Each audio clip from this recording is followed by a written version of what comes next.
आप सबकी तरफ से कांग्रेस के नेता, यहाँ की प्रेसिडेंट, एमएलए श्री सुदीप रॉय बर्मन को आप सबकी तरफ से धन्यवाद देना चाहती हूँ कि यहाँ आकर उन्होंने इतने मजबूत आवाज में ये शपथ ली है कि ये जो बड़ा संघर्ष है बीजेपी को विदाई करने के लिए, उसमें आगे रहकर वो रहेंगे। बहुत बहुत धन्यवाद सुदीप जी।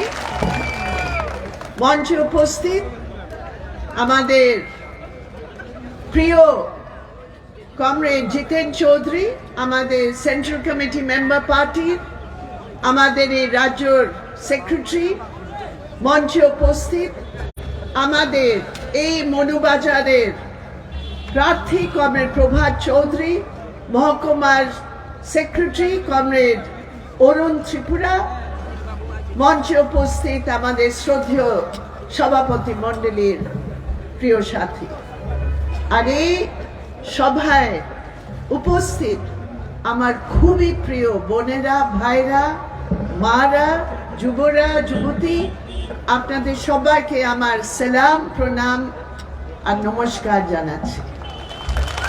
आज इस सभा से आपके इस रोष और जोश से एक बात बिल्कुल स्पष्ट है, चाहे वो पैसा लाए, चाहे वो डंडा हवा में चलाए, बीजेपी की उल्टी गिनती शुरू हो गई है। और ये जो सरकार ने पिछले 5 साल संविधान की धज्जियां उड़ाकर त्रिपुरा की जनता के ऊपर इस प्रकार का हमला किया, जनवाद पर हमला किया, आज त्रिपुरा की जनता ने फैसला कर लिया कि आज नয়, কখনো নয়, এই বিজেপি সরকার ত্রিপুরার মাটিতে আমরা উৎখাত করতে পারব। আজকে আমি বলতে চাই, এটা কোনো সাধারণ নির্বাচন নয়। এই নির্বাচন যা 16 তারিখে হবে ত্রিপুরাতে, এই নির্বাচনে পুরো দেশ আমাদের দিকে তাকিয়ে আছে। এই বছরে প্রথম নির্বাচন হবে নর্থ ইস্ট এলাকায়, আর তারপরে পরপর অন্য প্রদেশে বিধানসভার নির্বাচন হবে, আর তারপর 2024-এ দিল্লির জন্য লোকসভা নির্বাচন হবে। সেই জন্য এই লড়াই, एक অসাধারণ লড়াই এই জন্য আছে কি ত্রিপুরা যখন বিজেপি সরকার উৎখাত হবে ত্রিপুরার মাটি থেকে, পুরো দেশের মধ্যে एक संदेश जाएगा। 2023 फरवरी से लेकर 2024 फरवरी तक हर जगह ये बीजेपी ने जो हमला किया है इसका जवाब देगा। आज हमारे देश के सामने हर गरीब, हर मजदूर, हर किसान, हर मां के सामने आज ये सवाल है कि आज हमारा जीना हराम हो गया, हमारे जीने के अधिकार पर एक कितना बड़ा हमला है। मेरे प्रिय साथियों, हमने कभी नहीं सुना कि ये त्रिपुरा के अंदर, ट्राइबल इलाके के अंदर भूखमरी की मौत हमारे ट्राइबल परिवारों का सामना करना पड़ा। मुझे याद है जब ये सरकार का गठन हुआ, उसके अगले साल ही इस त्रिपुरा की धरती पर ये भूख की मौत का सामना ट्राइबल इलाके में होना पड़ा। क्यों? क्योंकि जितने भी যত ওরা তো বড় বড় কথা নিয়ে এসেছিল সে একটা কথা ওরা পুরো করতে পারেনি। আজকে ওরা নতুন পরিস্থিতি, একটা নতুন वायदा করে নিয়ে এসছে। আপনারা ওই হিন্দি গানটা তো জানেন, क्या हुआ तेरा वायदा, तेरा कसम, तेरा इरादा। आज बीजेपी को ये पूछ रहे हैं क्या हुआ। इन्होंने कहा मिस कॉल करो, हम हर परिवार को नौकरी देंगे। क्या हुआ उस नौकरी का? আপনাদের পরিবারে একটা কোনো ছেলে মেয়ে চাকরি পেয়েছে? আজকে রিয়ালিটি কি আমাদের স্কুল টিচার্স, আমাদের সরকারি কর্মচারী যাদের সংখ্যা 2018-তে ছিল সেটা কমে গিয়ে আজকে আমাদের স্কুলের প্রাইভেটাইজ করার, আমাদের বাচ্চাদের পড়াশোনার মধ্যে একটা হামলা হয়েছে। 16,500 টিচার ভ্যাকেন্সি আছে এই ত্রিপুরাতে। এই বিজেপি সরকার, এই বিজেপি সরকার যখন বামফ্রন্ট সরকার ছিল, ত্রিপুরার একটা রেকর্ড ছিল শিক্ষাতে। লেকিন আজকে আমরা কি দেখছি? প্রাইভেটাইজেশন স্কুলে হচ্ছে, আমাদের ট্রাইবাল এলাকায় আমাদের ছেলে মেয়েদের শিক্ষার উপর এত দাম বাড়িয়ে দিয়েছে। और এটা सरकारी, ये सरकार की आंकड़े हैं मेरे प्रिय साथियों, कि आज जो त्रिपुरा का शिक्षा के संबंध में जो रिकॉर्ड था, अभी वो त्रिपुरा सबसे पीछे जा रहा है। क्यों? हमारे सामने ये तमाम सवाल है, हमारे सामने ये सवाल है। ये मोदी सरकार ने कहा डबल इंजन की सरकार चलेगी। अरे भैया, ये डबल इंजन की सरकार ने त्रिपुरा की जनता को रेल की पटरी से बहुत दूर फेंक दिया है।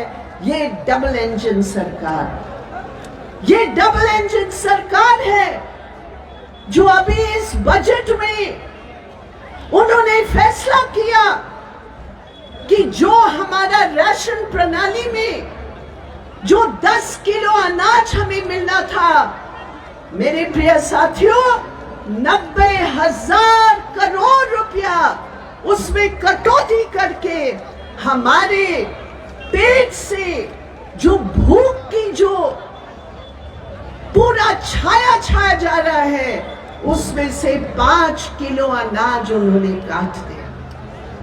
कत पेटे 10 किलो, 5 किलो फ्री और 5 किलो সাবসিডাইজ, 2 টাকা 3 টাকা দিয়ে। এবার মোদি সরকার কি করেছে? ওই 5 কিলো কেটে দিয়েছে 90,000 কোটি টাকা এই বাজেটে ওরা কেটে দিয়েছে। আর ত্রিপুরাতে এসে বলছে ডাবল ইঞ্জিন। এই বাজেটে মনরেগার ব্যাপারে আমরা বলেছি, আমাদের ম্যানিফেস্টোতে আমরা বলেছি আমরা 200 দিন কাজ মনরেগাতে আমরা দেব ত্রিপুরাতে। এরা কি করেছে?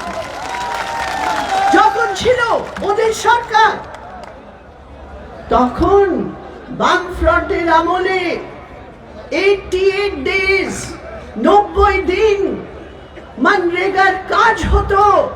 আর বিজেপির সময় কি হয়েছে? বিজেপির সময় দুর্নীতি ছাড়া প্রত্যেকের কাজ কিনে নিয়েছে, কাজ দিচ্ছে না, বলছে আগে বিজেপি ঝান্ডা তোমার বাড়িতে লাগাও, তারপর আমরা তোমাকে কাজ দেব। কেন? এটা তোমার বাপের কানুন। ये कानून हमारे देश की पार्लियामेंट ने पारित किया। आज नौकरी नहीं है, आज काम नहीं है, आज जिंदा रहने के लिए विशेषकर हमारे जो बहने हैं, আপনারা জানেন, আপনারা সব রেগার কাজে আপনারা নিজের পরিবারদের চালাচ্ছেন। কিন্তু আজকে বাজেটে এই মোদি সরকারের যা বাজেট ওরা পার্লামেন্টে পাস করে করেছে। আমার প্রিয় বোন ভাইরা, আপনারা জেনে নিন, সে বাজেটে মনরেগার যেখানে 1,13,000 ছিল, এবার শুধু 60,000 কোটি টাকা দিয়েছে, কেটে দিয়েছে। 30%-এর বেশি মনরেগার টাকা কেটে দিয়েছে। তাহলে ত্রিপুরার মধ্যে তার দায়িত্ব কে নেবে? এই সরকার চাকরি তো দিচ্ছেই না, আর সাথে সাথে যা কানুন আছে সেটা শেষ করছে। কালকে নাড্ডা এসে বড় বড় কথা ট্রাইবেলের জন্য বলেছে, লজ্জা নেই?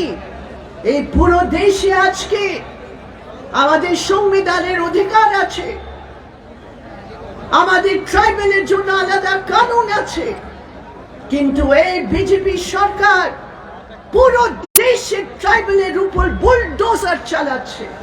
আমরা জানি ঝাড়খণ্ডে, মধ্যপ্রদেশে, ছত্তিশগড়ে, প্রত্যেক জায়গা যেখানে ট্রাইবেল আছে, যে কোনো সরকার, সেখানে বিজেপি সেন্ট্রাল গভর্নমেন্টের নীতি, সেই নীতির কি পরিণাম হচ্ছে কি ট্রাইবেলের ফরেস্ট ল্যান্ড ওরা নিয়ে নিচ্ছে প্রাইভেট প্রজেক্টের জন্য। আপনারা ভাবতে পারেন, আজকে আদানির জন্য, আম্বানির জন্য আমাদের যে ফরেস্ট রাইটস কানুন আছে সেটা শেষ করে দিয়ে সেই জমিনটা নিয়ে ট্রাইবেলকে বেদখল করে দিচ্ছে বিজেপি সরকার, যা দিল্লিতে বসে আছে। আর এখানে এসে ট্রাইবেলের বড় বড় কথা বলছে ফরেস্ট রাইটস অ্যাক্ট ইমপ্লিমেন্টেশন। আজকে আমি চ্যালেঞ্জ করছি এই ত্রিপুরা বিজেপি সরকারকে, আমরা চ্যালেঞ্জ করছি, এই ত্রিপুরার মাটিতে যা ফরেস্ট রাইটস হয়েছে তাতে শেষ করার চক্রান্ত হচ্ছে।